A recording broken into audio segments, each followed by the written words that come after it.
Kim Jong-Un just crawled out of his hiding space to surrender to Trump. Here's shocking reason why. America and its allies sealed another victory as North Korea backs down from threatening to fire missiles at Guam, a territory of the United States.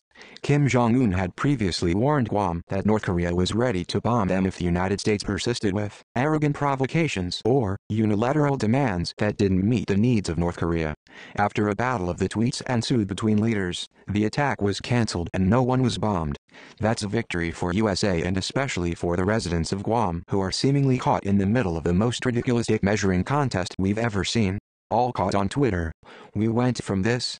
If the Yankees persist in their extremely dangerous reckless actions on the Korean peninsula and in its vicinity, testing the self-restraint of the DPRK, the North will make an important decision as it already declared, he said.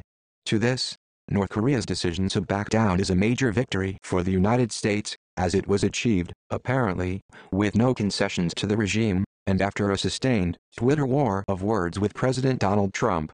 I'm not sure what's more mind-bending, the Twitter war or the real war. I'd like to see Trump and Jong-un square off in a boxing match and share a martini afterward. Actually, no. I take that back. Trump doesn't imbibe and sharing one would be too liberal for anyone to handle. What's next? They're using the women's bathroom? No thanks. Not for me. Just before North Korea quit the Third World War and chickened out of blowing up Guam, Trump was getting hounded by politicians from every angle. Leftists, rightists, centrists. Everyone trashed the president for his verbiage on Twitter that seemed to escalate the situation and push for a war. Trump merely sent warnings, via Twitter, and the North Korean dictator pulled his regime out of a situation which literally would have begun World War III. The only thing that would have came out of this would be tons of lost lives and a new Call of Duty game 5 years later that would be just as bad as the rest of their games. Imagine seeing this launch towards you. Look at the little man in the bunker go boom. Trump was roundly criticized by politicians from both parties and by the media for his responses to North Korean intercontinental ballistic missile (ICBM) launches, and to news that the regime could miniaturize a nuclear warhead. Trump threatened fire and fury and declared that U.S. military plans were locked and loaded. His critics, including former Obama administration National Security Advisor Susan Rice, accused him of escalating the situation. Rice even suggested appeasement. We can, if we must, tolerate nuclear weapons in North Korea. Upon receiving the criticism from politicians, Rice suggested toleration of nuclear weapons in North Korea, giving in to them. I was under the impression that nuclear weapons were banned around the world, but I could be incorrect on that. Fact check please. If nuclear weapons are banned, or simply not tolerated, then why would anyone from the United States suggest that we allow North Korea to have them if no one else does? I'm sure everyone has nukes hiding in their military base or some secret location. We would be silly to think that people don't have weapons of mass destruction hiding somewhere.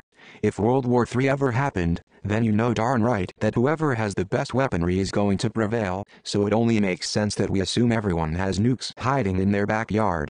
Of course, no one ever wants to get to that point because there's simply no reason for any of us to go to a massive war like that.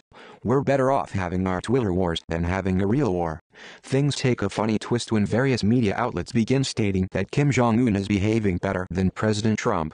People have long criticized Jong-un's dictatorship, especially when Otto Warmbier was sentenced to many years of hard labor for stealing a poster sign, then was eventually sent home on the brink of his last breath.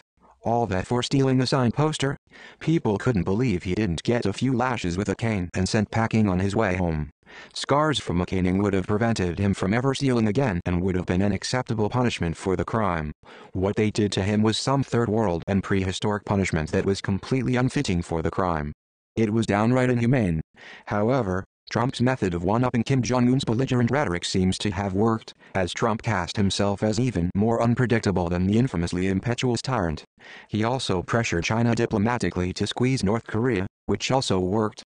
The Chinese suggested last week that they would not defend North Korea if it attacked the U.S., as long as the anticipated U.S. retaliation did not actually try to end the regime itself. Perhaps once the Chinese stepped away from backing up the North Koreans is when Jong-un pulled out. I don't think he's stepping back for good. I think he's realigning his team and will tweet back when he's ready for another round of verbal war with President Trump. Remember folks, Jong-un is a chess player. He will be back with something new in mind. Trump needs to keep himself on point and perhaps only tweet if needed. On a side note, Can you imagine being the owner of Twitter and have world leaders battling on your platform? That is seriously cool, although Twitter's lack of respect for conservatives ruins it for me. More on that another day.